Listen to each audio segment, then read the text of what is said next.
cold November wind carried the auctioneer's rapid-fire chant across the barren highway, sounding like a machine gun eulogy for a man's foolish pride. "Do I hear 500 sold?" A wooden gavel cracked against a rusted tailgate, sealing the fate of an 800-acre empire. From his own front porch, Arthur Pendleton took a slow sip of black coffee and watched his neighbor's ruin unfold. Silas Cartwright had bet $600,000 of borrowed bank money on prime bottomland, mocking Arthur for farming a mere 120 acres debt-free. Now the bank owned Silas. Arthur simply owned his dirt. The year was 1978, and the soil in Gage County, Nebraska smelled like money. The United States Secretary of Agriculture had just gone on national television and told the American farmer to get big or get out, and to plant fence row to fence row. It was an era of intoxicating optimism. Crop prices were soaring, land values were climbing by the month, and local banks were handing out loans with the casual ease of a man buying a round of drinks at the local tavern. Arthur Pendleton was 32 years old with calloused hands and a quiet, methodical way of speaking. He had inherited 60 acres of slightly rocky, stubbornly uncooperative land from his grandfather, and had spent the last 10 years saving every penny he could to buy the adjoining 60 acres in cold, hard cash. Arthur's operation was entirely anachronistic. While the rest of the county was buying massive air-conditioned tractors with enclosed cabs and stereo systems, Arthur drove an open-air faded red Farmall 560 that belched black smoke and rattled his teeth. He didn't owe a dime to anyone. If a part broke, he welded it. If the harvest was lean, he ate beans and potatoes from his wife Martha's garden. Directly across the barbed wire fence lived Silas Cartwright. Silas was a man built of raw ambition and nervous energy. He was charming, loud, and wholly subscribed to the gospel of expansion. Silas already farmed 400 acres, but when the old Henderson tract, 800 contiguous acres of prime flat black bottom land, went up for sale, Silas saw his destiny. The asking price was staggering for the time, $750 an acre, a cool $600,000. Silas didn't have the cash. What he had was equity in his existing farm and a dangerously high tolerance for risk. It was a sweltering Tuesday in July when Silas pulled his brand new gleaming green John Deere pickup truck onto Arthur's gravel driveway. Arthur was underneath the farm all wrestling with a greasy hydraulic line. "Artie, get out from under that dinosaur and look at the future," Silas boomed, stepping out of his truck wearing crisp denim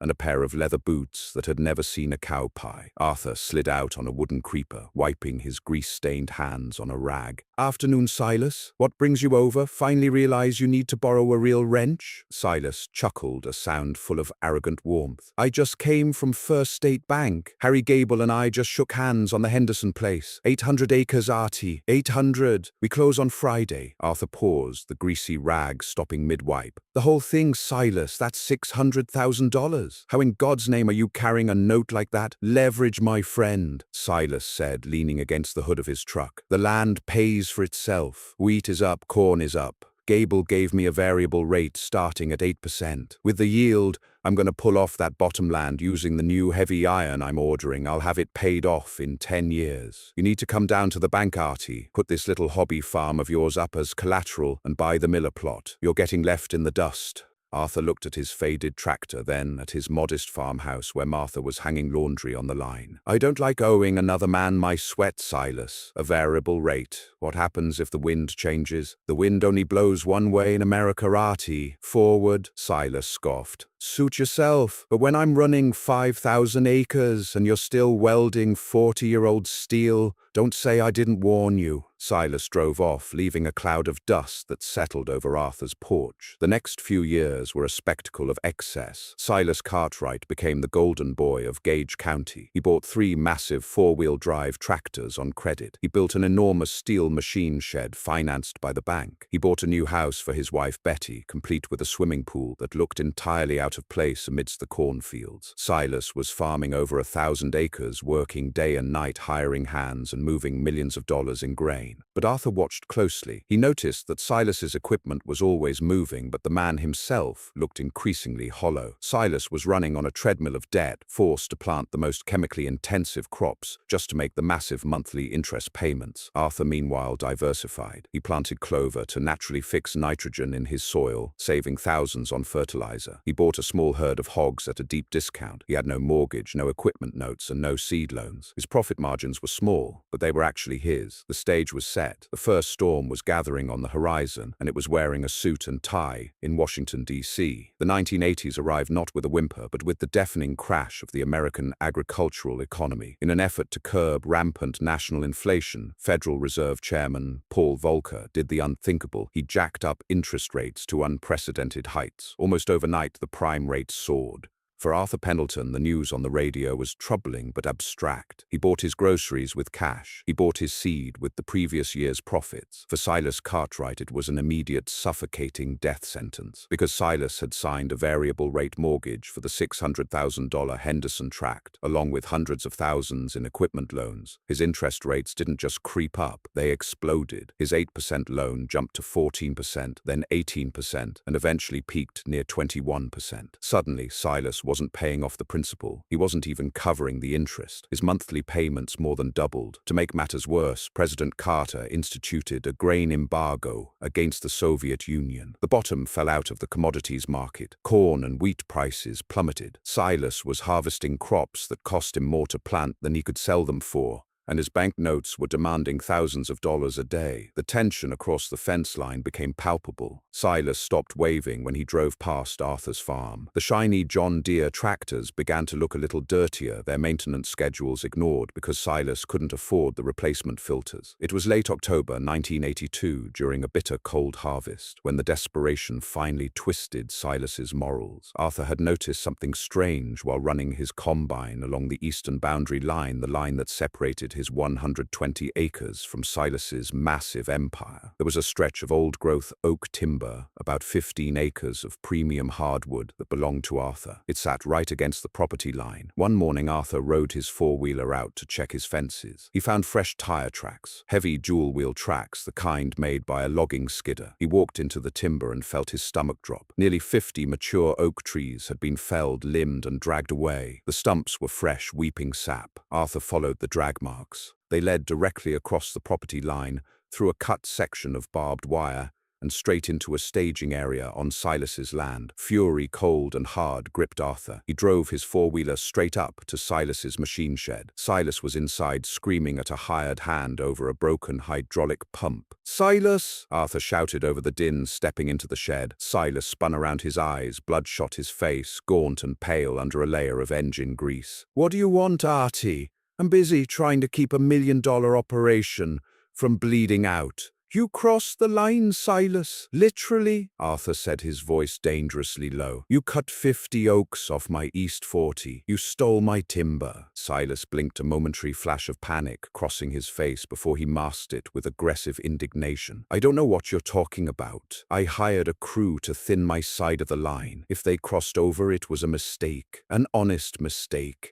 You don't hire a crew to thin timber in the middle of a harvest when you're broke, Silas. You cut them to sell to the lumber mill down in Beatrice to make your interest payment. I followed the tracks." Silas stepped forward, invading Arthur's space. The smell of stale whiskey and raw fear radiated off him. "You listen to me, you small-time dirt scratcher," Silas hissed. "I am fighting for my life over here. The bank is breathing down my neck. Harry Gable calls me at home at 10 o'clock at night. Betty is crying herself to sleep. If a few damn trees got mixed up, I'll pay you back when the market turns. But don't you dare come into my shed and call me a thief. You owe $600,000 on land that's only worth $300,000 today," Arthur said calmly, stating the brutal reality of the collapsing land values. "You'll never pay me back. But if you ever cross my fence again, I won't come to you. I'll go to Sheriff Dale Higgins." Arthur turned and walked away. He knew then that Silas Cartwright wasn't just a proud man in trouble. He was a desperate man backing into a corner, and a desperate man would tear apart anything and anyone to survive. The first crisis had stripped Silas of his dignity. The next crisis would strip him of his sanity. By the late 1980s, the farm crisis had somewhat stabilized, but it had left deep scars. Silas had barely managed to hold on to his farm, but only through a brutal restructuring of his loans. First State Bank had essentially taken over his financial life. Harry Gable dictated when Silas sold his grain, what chemicals he bought, and even authorized his grocery allowance. Silas was a sharecropper on his own land, trapped in a gilded cage of crushing debt. Arthur, meanwhile, had quietly thrived. When land prices crashed, he had taken his cash savings and bought a used but highly reliable combine for pennies on the dollar at a foreclosure auction. He had expanded his hog operation. His 120 acres were a masterclass in efficiency. Then came 1988. The winter of '87 brought no snow. The spring of '88 brought no rain. By June, the sun beat down on the Midwest like an anvil. The soil turned to powder. Cracks appeared in the earth so wide you could lose a wrench down them. For Arthur, the drought was painful but manageable. He employed aggressive no-till farming practices, leaving the stubble from the previous year's crops on the field to trap whatever microscopic moisture remained in the soil. His yields would be terrible, perhaps half of a normal year, but because his input costs were so low and he had zero debt, he only needed to break even to survive the year. Silas, however, had doubled down again. Convinced that the only way to pay off his massive debt was a record-breaking yield, he had taken out yet another loan to install expensive center-pivot irrigation systems across the 800-acre Henderson tract. The pivots relied on a massive underground aquifer and a dam he had built on the creek that ran through both their properties. As the drought deepened in July, the creek began to run dry. Arthur relied on that creek to water his hogs and his small herd of cattle. One morning, Arthur went down to the creek bed and found it entirely reduced to cracked mud. Not a drop of water. Confused, Arthur walked upstream. When he reached the property line, he saw the reason. Silas had brought in an excavator and completely dammed the creek on his side, creating a deep reservoir to feed his massive irrigation pumps. He had choked off the water supply to everyone downstream to save his own engineered oasis. It was a blatant violation of water rights laws. Arthur drove to Silas's house. It was 2 p.m. on a Tuesday. When Arthur knocked on the door, Betty Cartwright answered. She looked 10 years older than she was. Her eyes were hollow, and she was clutching a dish towel with white-knuckled intensity. "Arthur," she whispered, looking nervously over her shoulder. "Betty, I need to speak with Silas. The creek is bone dry. He's dammed the whole thing." Tears welled up in Betty's eyes. "Arthur, please, don't push him right now, please. He hasn't slept in 3 days. The bank sent a notice of default yesterday. The irrigation pumps broke down, and he can't afford the parts to fix them. The corn under the pivots is burning up. If we lose this crop, Harry Gable is taking the house." Before Arthur could respond, Silas emerged from the hallway. He was holding a half-empty glass of amber liquid. He looked manic. "What are you doing at my house, Artie?" Silas slurred slightly, leaning against the doorframe. "You damn the creek, Silas. My livestock are going thirsty. You have to open the spillway. You can't hoard the water." Silas laughed, a harsh, jagged sound. "Water rights.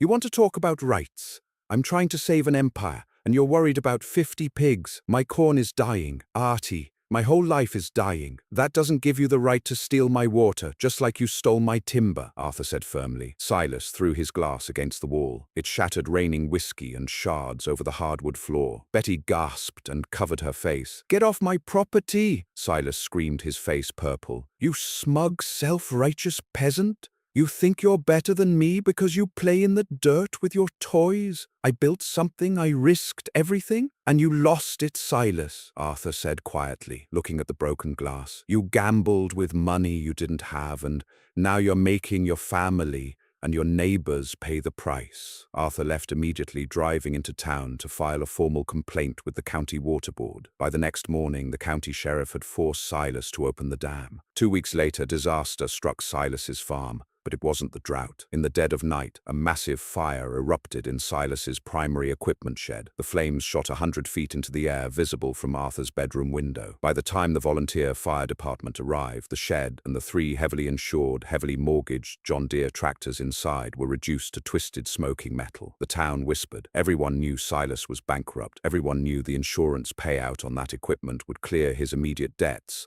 With First State Bank. The tension exploded 3 days later at the Bluebird Cafe in town. Arthur was sitting at a booth eating a slice of cherry pie when Silas stormed in. The diner went dead silent. Silas marched straight up to Arthur's table, pointing a shaking finger at him. "You called them, didn't you?" Silas hissed, his voice echoing in the quiet room. Arthur looked up, putting his fork down. Called who, Silas? The insurance investigators? The state fire marshal? Silas yelled, slamming his hands on the table. They were at my place for 6 hours today, asking me where I was the night of the fire, asking about my banknotes. You put them up to this because of the water. Arthur looked Silas dead in the eye. I didn't call anyone, Silas, but an investigator isn't stupid. $1 million of equipment burns down in the middle of a drought, the week after a foreclosure notice. A blind man could see the smoke on that. I will ruin you, Silas whispered venomously. I will find a way to take your little patch of dirt, and I will pave it over. Arthur picked up a napkin, wiped his mouth, and stood up. You don't have the leverage to ruin anyone anymore, Silas. You're out of money, you're out of time, and worse, you're out of character.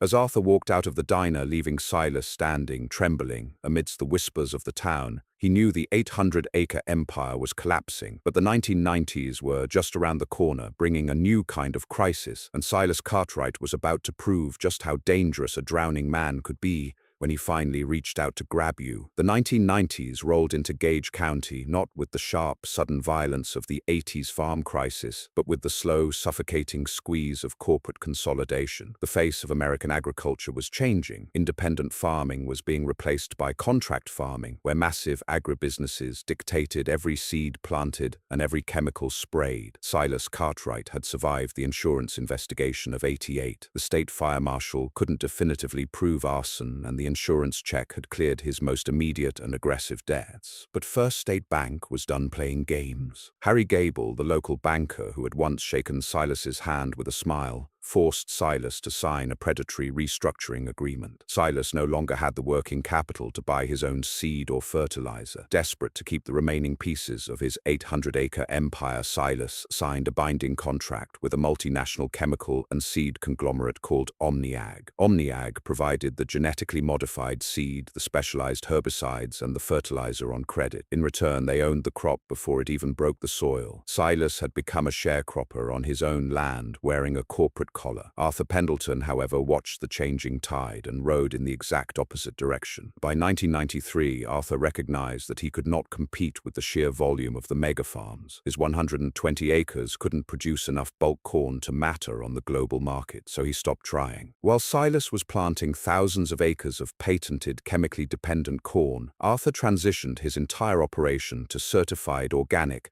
and heirloom varieties. He planted red fife wheat, open-pollinated bloody butcher corn, and expanded his livestock to include pasture-raised cattle. It was labor-intensive, back-breaking work, but Arthur had zero debt. When he harvested his heirloom wheat, he didn't sell it to the local grain elevator for pennies a bushel. He sold it directly to artisanal bakeries in Omaha and Lincoln for an incredible premium. The contrast across the barbed wire fence was stark. Arthur's fields were a chaotic, vibrant mix of green crops, cover clovers, and grazing animals. Silas's fields were a sterile, uniform sea of genetically modified stalks, entirely devoid of a single weed, smelling perpetually of synthetic nitrogen and harsh herbicides. Silas's resentment festered. He was working 80-hour weeks, completely beholden to OmniAg's field representatives who inspected his farm like wardens, and he was barely breaking even. Meanwhile, Arthur, the man he had called a fool, was buying a brand new cash-paid heavy-duty pickup truck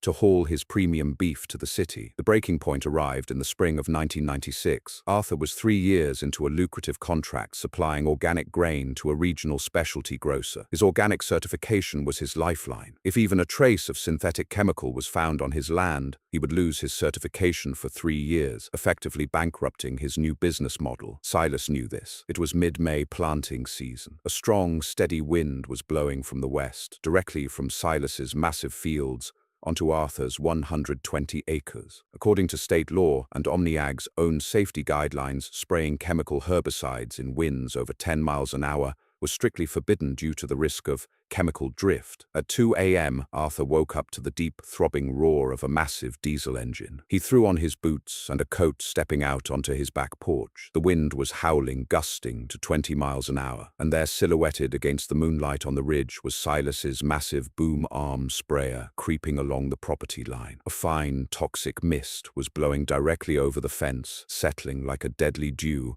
onto Arthur's newly sprouted organic wheat. Arthur didn't yell. He didn't call the sheriff. He walked back inside, picked up his video camcorder, a recent purchase to record his grandson's birthdays, and walked out into the field. He stood in the toxic mist, coughing as the chemical burned the back of his throat, and filmed the sprayer. He filmed the license plate. He filmed the wind gauge on his barn, spinning wildly. And when the sprayer turned around at the end of the row, the headlights illuminated the cab. Arthur zoomed in and filmed Silas Cartwright's face behind the glass. The next morning, Arthur drove to Silas's house. Silas was sitting on his porch drinking coffee, looking smug. He expected Arthur to be red-faced, screaming, perhaps throwing punches. He expected to deny it, to claim the wind shifted, to tie Arthur up in years of bureaucratic complaints with the state agriculture department. Instead, Arthur walked up the steps, completely calm, and tossed a VHS tape onto the small patio table. "What's this?" Silas asked, his smugness faltering at Arthur's icy demeanor. "That is a recording of you intentionally spraying restricted herbicides in a 20-mile-an-hour crosswind directly onto certified organic land," Arthur said, his voice flat. "It is a violation of state law, EPA regulations, and more importantly, it is a direct violation of your contract with OmniAg. I read their corporate stewardship policy, Silas. If they see this tape, they will drop your contract instantly, and without their seed credit, First State Bank will foreclose on you by Friday." Silas stared at the black plastic cassette, the color completely drained from his face. "Artie, the wind, it was an accident." "Don't insult my intelligence, Silas. You wanted to strip me of my certification to make yourself feel better about the chains you're wearing." Arthur leaned down, resting his hands on the table, bringing his face inches from Silas's. "Here is what is going to happen. You are going to cede a 200-foot-wide strip of your land along our entire shared border. You will plant it with deep-rooted, perennial grass at your own expense. It will serve as a permanent chemical-free buffer zone. You will sign an easement making it legally binding in perpetuity." "A 200-foot strip," Silas choked out. "Artie, that's almost 20 acres of prime planting ground. I can't afford to lose that yield." "You can afford that, or you can lose all 800 acres when I mail this tape to Chicago," Arthur said, tapping the cassette. "You have until noon tomorrow to have your lawyer draft the easement. Do not ever test me again." Arthur turned and walked back to his truck. Silas signed the easement the next day. The physical buffer zone was created, a visible scar on Silas's empire, a daily reminder of his failure and Arthur's quiet, ruthless competence. But Silas's desperation was a bottomless well, and the turn of the millennium was about to offer him a new disastrous way to gamble. By the late 1990s, the agricultural landscape was experiencing a bizarre dichotomy. While the actual business of growing food was squeezed by tight margins and corporate control, the world outside Gage County was drunk on the dot-com boom and the explosion of the financial markets. Silas Cartwright, now in his late 50s, was exhausted. The physical toll of managing 800 acres on a shoestring budget, constantly patching together aging equipment because OmniAg took all the profits, had aged him terribly. His wife Betty had quietly moved out, moving to Omaha to live with her sister, unable to bear the constant crushing anxiety of their finances. It was during this lonely, desperate period that Silas discovered the commodity futures market. He had always sold his grain on the cash market or through his OmniAg contract. But a fast-talking broker from Chicago convinced Silas that the real money wasn't in growing the corn. It was in trading the paper contracts for the corn. With the advent of dial-up internet, Silas set up a computer in his dusty office. At first, he made a few small, successful trades. He bought wheat futures low and sold them high. He made $10,000 in a week, more clear profit than he had seen from actual farming in 2 years. The gambling addiction that had pushed him to buy the 800 acres in the first place flared back to life with terrifying intensity. Silas began leveraging the last tiny shreds of equity he had in his heavily mortgaged land to buy massive positions in the futures market. He became obsessed, ignoring his actual fields to stare at the flickering green numbers on his bulky CRT monitor. Arthur Pendleton, meanwhile, was preparing for the future. His son David had returned from the university with a degree in agronomy. David respected his father's debt-free, sustainable model, but brought new ideas about soil microbiology and direct-to-consumer marketing. Together, they quietly purchased another 40 acres of adjoining pasture from a retiring neighbor, in cash, of course.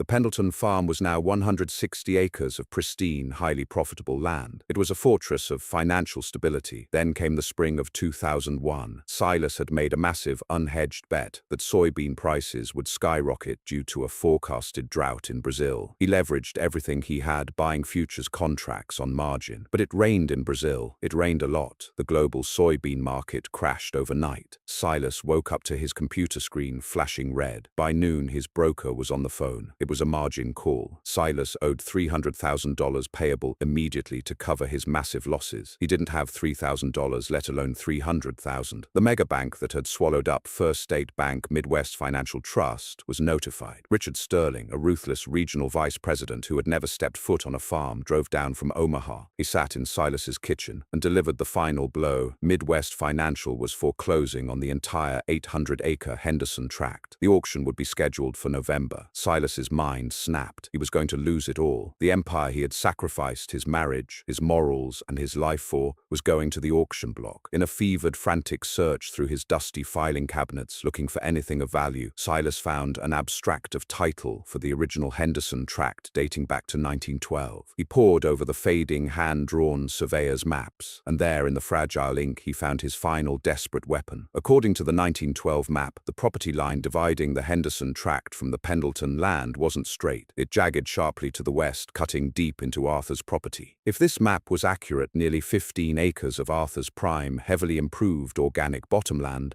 the land Arthur and David were currently using to pasture their most expensive breeding cattle, actually belonged to Silas. 15 acres of premium certified organic land in 2001 was incredibly valuable. If Silas could claim it, he might be able to sell it off fast enough to satisfy the margin call and stave off the bank's foreclosure. Without a word to Arthur, Silas hired a shark of a real estate attorney in Lincoln on contingency. 2 weeks later, Arthur was served with a lawsuit demanding immediate vacating of the 15 acres, claiming adverse possession and surveyor negligence backed by the 1912 document. Arthur sat at his kitchen table with David, looking at the legal papers. "Dad, if he takes that bottom land, it ruins our rotational grazing schedule," David said, his jaw tight. "He's trying to steal our livelihood to pay for his gambling."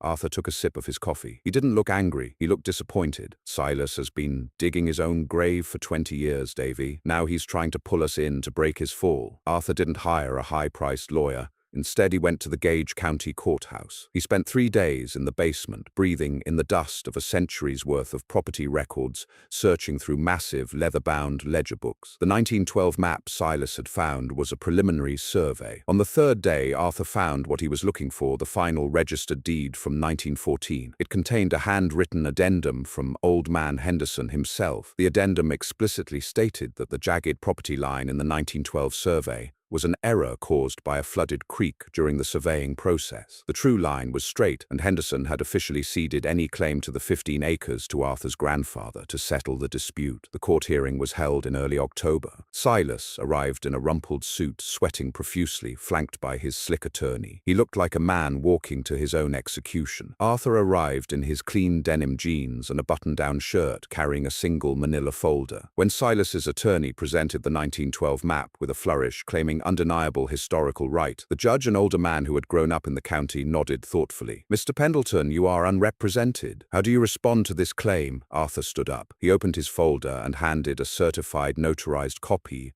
of the 1914 deed to the bailiff, who handed it to the judge. "Your Honor, Silas is relying on a rough draft," Arthur said clearly. "The final deed, registered and signed by Elias Henderson in 1914, explicitly corrects that surveyor's error. That 15 acres has been legally, morally, and functionally Pendleton land for nearly 90 years. Silas knows this. He's just looking for a life raft because his boat is sinking."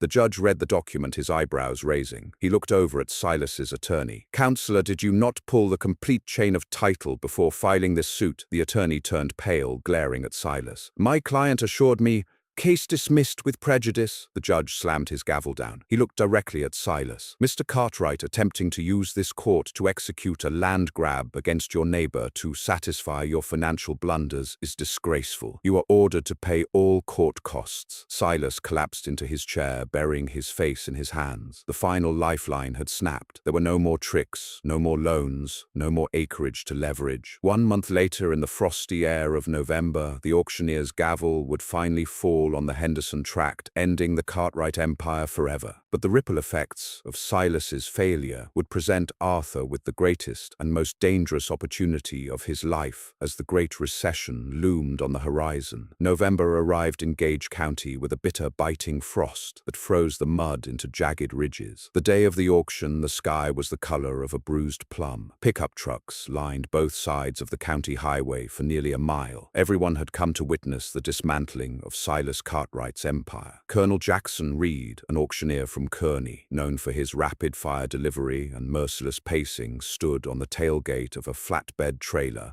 hooked to a dually truck. Below him, shivering in Carhartt coats and thermal boots, stood the Vulture's corporate agriculture reps, neighboring farmers looking for a cheap quarter section, and a handful of slick-haired men in expensive wool coats who looked entirely out of place amidst the diesel exhaust and chewing tobacco. Silas stood at the edge of the crowd, his hands shoved deep into the pockets of a frayed jacket. He looked small. The arrogance that had inflated him for 20 years had been punctured, leaving only a hollow, trembling shell. Betty wasn't there. The divorce papers had been finalized 2 weeks prior. Arthur Pendleton and his son David stood near the front, holding thermoses of hot chicory coffee. They were quiet, observant, and unlike almost everyone else there, they carried no bank pre-approval letters. They carried a certified cashier's check. "All right, folks, listen up." Colonel Reed's voice crackled through the PA system, slicing through the freezing wind. "By order of the Midwest Financial Trust, we are liquidating the Cartwright operation. We will sell the rolling stock first tractors, implements, the combine, and then we will move to the dirt. The 800-acre Henderson tract will be offered in 4 200-acre parcels, and then as a whole, whichever brings the highest aggregate bid." The equipment went fast and cheap. It was a buyer's market, and Silas's machinery, run ragged to meet OmniAg's relentless contracts, was heavily depreciated. Every time the gavel slammed down on a tractor Silas had signed his soul away for, he physically flinched. Then came the land. "Parcel A," Reed announced. 200 acres of prime bottomland, including the original homestead, the outbuildings, and the machine sheds. "What am I bid? Give me 1,000 an acre to start." The bidding was sluggish. The agricultural economy was in a slump, and 2001 was a year of profound national uncertainty. Arthur leaned in and whispered to David. David nodded, stepping forward. 1,200. A corporate rep from AgriCorp Global shouted. 13, countered a man in a wool coat, a real estate developer from Omaha named Harrison Caldwell. Arthur raised his bidding card. 1,400. Cash, the crowd murmured. Cash meant no waiting on loan contingencies, no bank delays. It was king. The AgriCorp rep sneered and dropped out. Caldwell, the developer, looked at Arthur, sizing up the man in the faded denim jacket, and raised his hand. 1,500. Arthur didn't blink. He knew the exact value of that specific parcel. It bordered his own property, and it contained the high-quality soil that Silas had exhausted, but that David's crop rotation methods could rehabilitate within 5 years. 1,600. Caldwell shook his head and stepped back. He wanted the land, but he wasn't going to overpay for the parcel with the aging, useless farm buildings. "Sold," Reed barked. "To Arthur Pendleton. For $320,000. Silas stared at Arthur, his mouth agape. The man he had mocked for driving a rusted 40-year-old tractor had just bought his homestead with cash out of his pocket. The rest of the auction was a bloodbath. Harrison Caldwell, the developer, bought the remaining 600 acres. He didn't want to farm it. He had looked at the expanding footprint of the nearby city of Beatrice and envisioned a sprawling pseudo-rural subdivision called Henderson Meadows, complete with 5-acre ranchettes and paved cul-de-sacs. By sunset, Silas Cartwright owned nothing but the clothes on his back and a 10-year-old sedan the bank had deemed too worthless to seize. His 800 acres were gone. His tractors were on flatbeds heading out of state. As the crowd dispersed, Arthur walked over to where Silas was standing alone in the freezing dusk. "Silas," Arthur said softly. Silas didn't look up. "Did you come to gloat, Artie, to tell me you were right all along?" "No," Arthur replied. "I came to tell you that winter is coming, and you don't have a coat thick enough. If you need a place to stay while you figure things out, David and I have the old bunkhouse. It has heat and a stove." Silas finally looked up, his eyes swimming with a mixture of profound shame and venomous pride. "I would rather freeze to death in a ditch than take charity from a dirt scratcher who stole my home." He got into his battered sedan and drove away, the taillights fading into the Nebraska night. Arthur watched him go, knowing that a man stripped of his empire, possessing only his bitterness, was a dangerous variable left in the wind. The mid-2000s ushered in a chaotic, dizzying era for the Midwest, the ethanol boom. Driven by federal mandates and energy subsidies, the demand for corn skyrocketed. Suddenly, every tillable acre was a gold mine. Corn prices hit record highs, and the corporate mega-farms went into overdrive, planting fence row to fence row, pumping synthetic nitrogen into the soil at staggering rates. Harrison Caldwell's dream of a rural subdivision had died an abrupt death. The housing market had begun to show the deep structural cracks that would lead to the 2008 Great Recession. Unable to secure the financing to pave roads and lay municipal water lines, Caldwell had pivoted. He leased the 600 acres he had bought at the auction to AgriCorp Global, a faceless agricultural conglomerate based in Chicago. AgriCorp didn't care about the community, the soil health, or the long-term viability of the aquifer. They cared about quarterly yields. And to manage their new Gage County holding, they hired a local man who knew the terrain, had a commercial applicator's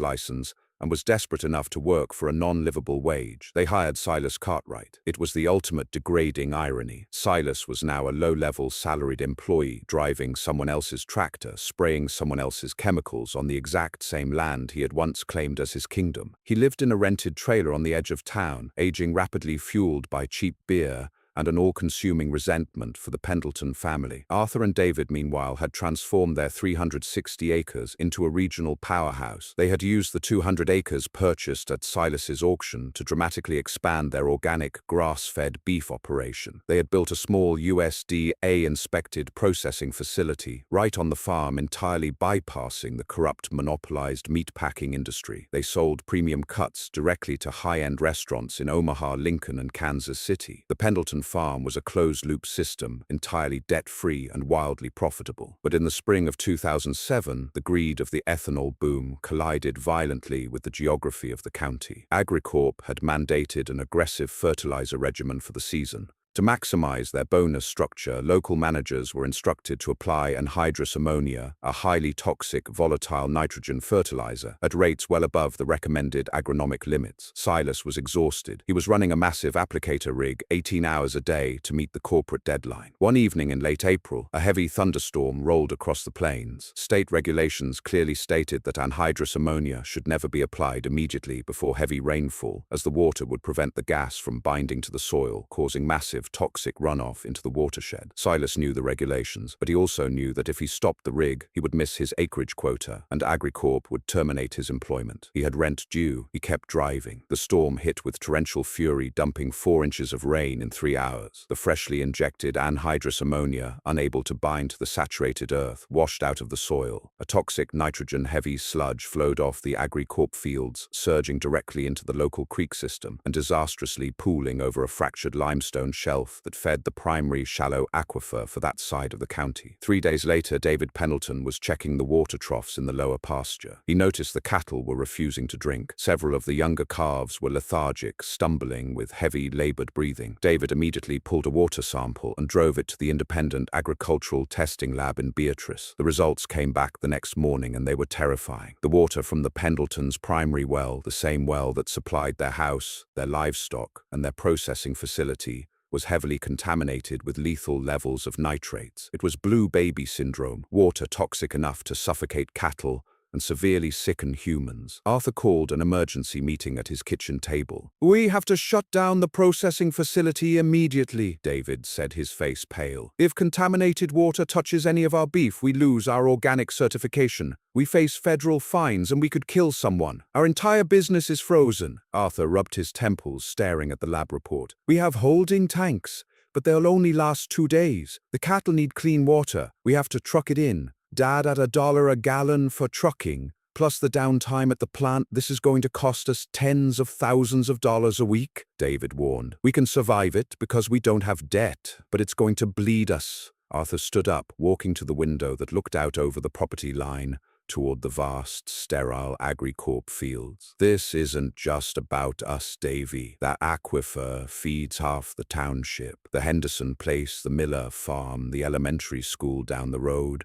They're all drawing from the same water table. Arthur didn't wait for the State Environmental Protection Agency to drag its feet. He paid for a private hydrologist out of Lincoln to conduct an emergency dye trace study. The science was irrefutable. The massive nitrate spike had originated from the massive runoff event on the AgriCorp land, directly tracing back to the fields Silas Cartwright had been spraying during the storm. Equipped with the hydrologist's report, Arthur bypassed the local AgriCorp office entirely. He drove his truck into town and walked straight into the Gage County Courthouse, filing an emergency injunction against AgriCorp Global and a personal liability suit against their applicator of record, Silas Cartwright. The battle lines were drawn. It was no longer a dispute over a fence line or a few stolen trees. Arthur Pendleton was about to go to war with a billion-dollar multinational corporation, and Silas was the pawn caught squarely in the crossfire. The lawsuit hit the docket of the Gage County District Court like a thunderclap. Arthur Pendleton, representing a coalition of independent farmers and local residents, was suing AgriCorp Global for $50 million in environmental damages, loss of income, and gross negligence. Named individually alongside the corporate behemoth was Silas Cartwright, the applicator who drove the rig. AgriCorp reacted with the cold, calculated machinery of a billion-dollar entity. They dispatched a team of silk-suited corporate litigators from Chicago, led by a ruthless senior partner named Gregory Pierce. Pierce set up a war room in the most expensive hotel in Beatrice and immediately began executing a strategy of aggressive containment. Their defense was simple and entirely predictable: throw the local guy under the bus. During the preliminary hearings in August 2007, Pierce presented a meticulously curated paper trail. He produced digital logs, application schedules, and safety protocols that AgriCorp supposedly enforced. According to Pierce, the corporate office had issued a strict stop work directive due to the impending storm. Silas Cartwright, Pierce argued smoothly to the judge, had gone rogue. Driven by an alleged personal vendetta against Arthur Pendleton, Silas had intentionally sprayed the toxic anhydrous ammonia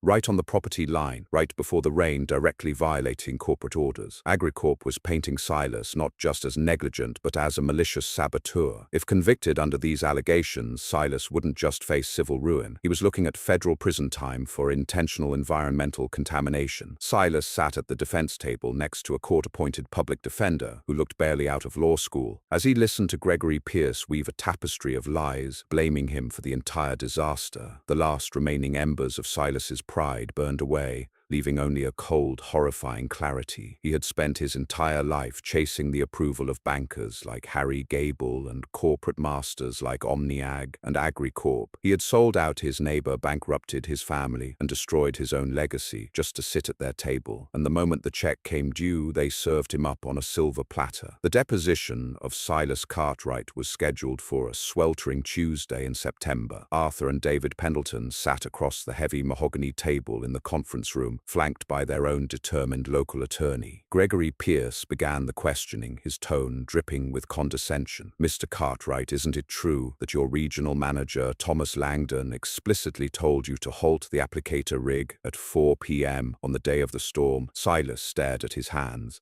They were trembling. He looked old, frail, and entirely beaten. He slowly lifted his head and looked past the slick Chicago lawyer, locking eyes with Arthur Pendleton. Arthur's face held no malice, only a stony, unyielding demand for the truth. "No," Silas croaked, his voice cracking. He cleared his throat and sat up straighter. "No, Mr. Pierce, that is a lie." Pierce smiled thinly. "We have the printed schedules, Mr. Cartwright. Your signature is on the safety acknowledgement forms. You have what Thomas Langdon printed out the day after the storm," Silas said, his voice gaining strength. He reached into his battered leather briefcase, a relic from his days as the golden boy of Gage County, and pulled out a thick, grease-stained, spiral-bound notebook. "I've been dealing with corporate agricultural companies for 10 years, Silas said, dropping the notebook onto the mahogany table with a heavy thud. "I lost my farm because I trusted a corporate contract. So when I started driving a rig for AgriCorp, I started keeping my own books every single day." The room went dead silent. Gregory Pierce's smile vanished. "I kept a manual log of every radio transmission, every phone call, and every direct order from Thomas Langdon." Silas continued, tapping the notebook. "On April 24th at 4:15 p.m., I radioed Langdon. I told him the radar was showing a massive squall line. I told him the ground was too hard, the ammonia wasn't binding, and if it rained, rained, it would wash straight into the creek. I asked for permission to shut down the rig. Silas flipped the notebook open to a dog-eared page. Langdon's exact words, which I wrote down the moment he said them, were, "You keep that rig moving, Cartwright. If you don't hit your acreage quota by sundown,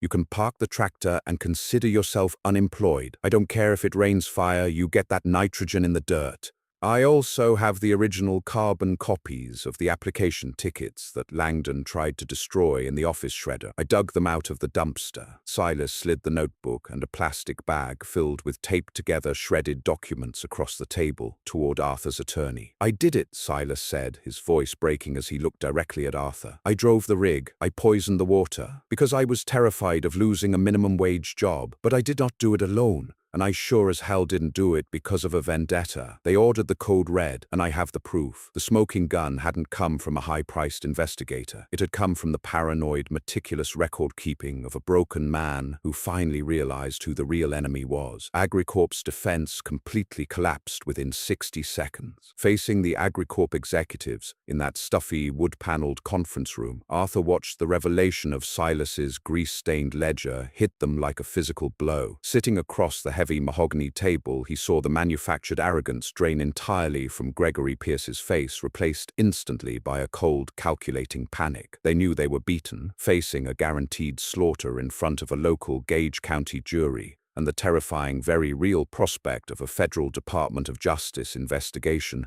into their blatant corporate cover-up. AgriCorp did the only thing a billion-dollar entity knows how to do when fiercely cornered. They threw their checkbook at the problem and surrendered. 2 weeks before the trial was set to begin, they agreed to a massive, sweeping settlement. It was a staggering victory for the county, though it brought Arthur no triumphant joy, only a profound, heavy sense of relief. AgriCorp paid $30 million into a blind trust. Arthur made sure that money was strictly legally earmarked to completely remediate the local aquifer, install state-of-the-art water filtration systems for every single affected household in the township, and heavily compensate the independent farmers, himself included, for their lost livestock and halted business operations. But Arthur ensured the bleeding stopped there. As part of the binding agreement negotiated relentlessly by their local attorney, under Arthur's strict instructions, AgriCorp was forced to immediately terminate their lease on the 600 acres of the old Henderson tract. They were ordered to permanently cease all operations within Gage County limits. The community had successfully excised the corporate rot from their soil. Then there was the lingering matter of Silas Cartwright. For his role in providing the critical, undeniable evidence that broke the case wide open, the civil charges against him were dropped by the coalition. Arthur took it a step further. He personally petitioned the district attorney to show leniency regarding the federal environmental statutes. Arthur didn't do it out of a renewed friendship. That bridge had burned to ash decades ago in the fires of Silas's own greed. He did it because Silas was a fundamentally broken man, a desperate pawn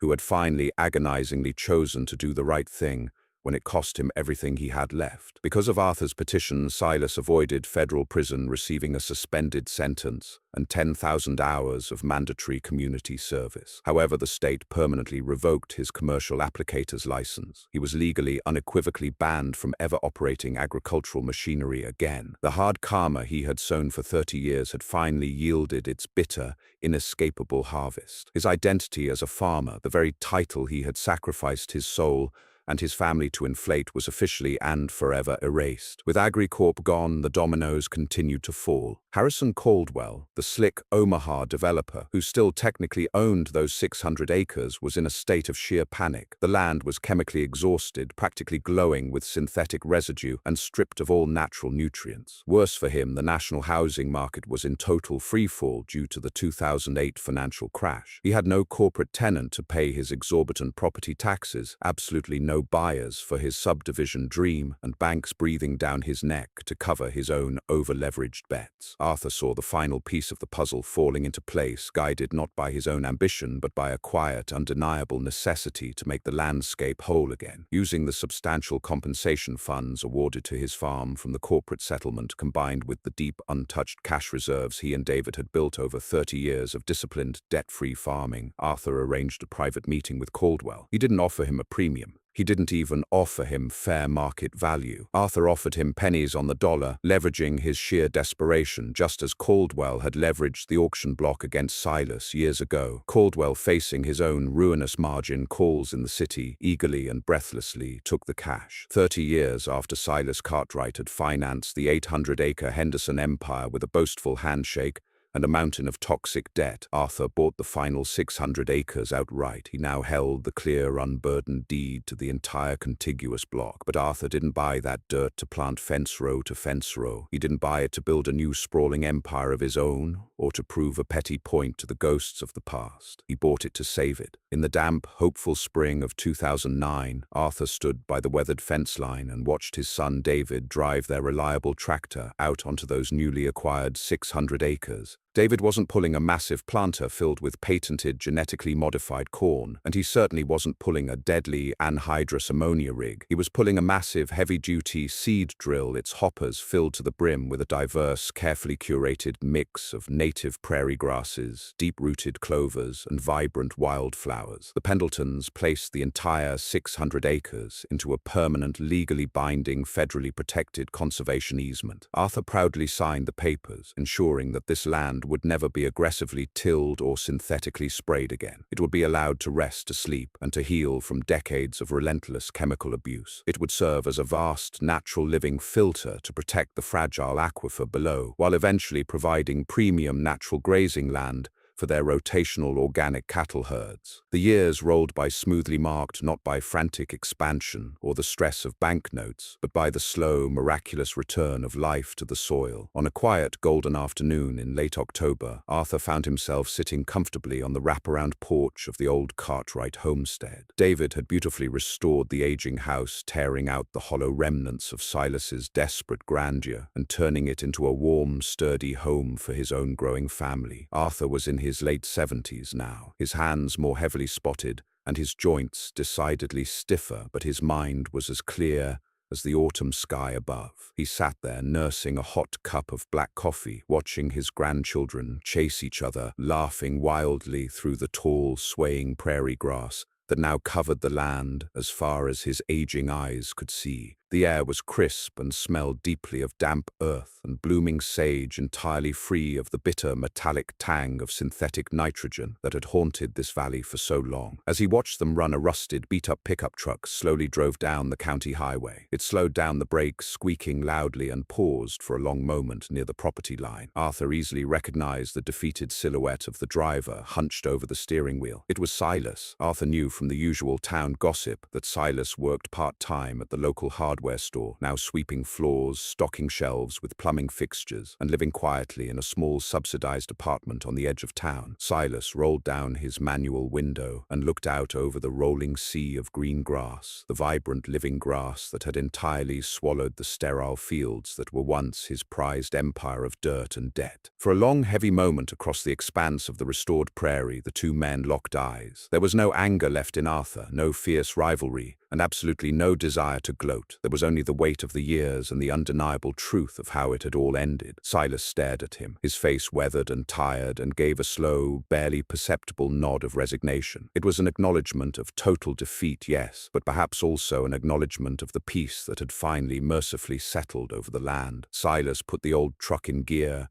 and drove away, his taillights fading into the long shadows of the setting sun, disappearing down the road for the last time. Arthur took a slow sip of his coffee, holding the warm mug in his calloused hands, the exact same way he had held it 30 years ago when the auctioneer's gavel first fell on Silas's pride. The land had finally found its peace. It hadn't been saved through the arrogant ambition of men who sought to conquer it with borrowed money, but through the quiet, stubborn patience of those who understood a simple, enduring truth. We do not own the earth. We merely belong to it, and in the end it outlasts us all. The tragedy of Silas Cartwright and the triumph of Arthur Pendleton serve as a stark testament to the unforgiving nature of the land and the heavy burden of consequence. While ambition can temporarily mask the fragility of an empire built on borrowed capital, the relentless pressures of nature and economics inevitably expose the truth. Silas sacrificed his integrity, his relationships, and his community in a desperate bid to outrun his debts, ultimately becoming an architect of his own profound ruin. In contrast, Arthur's quiet adherence to principles sustainability and living within his means forged a resilience that no financial crisis could shatter. True wealth is rarely found in rapid expansion or leveraged risks, but rather in the steady, patient stewardship of one's resources and character. The fields of Gage County stand as a permanent monument to the enduring reality that justice, like a deeply planted seed, eventually breaks through the soil.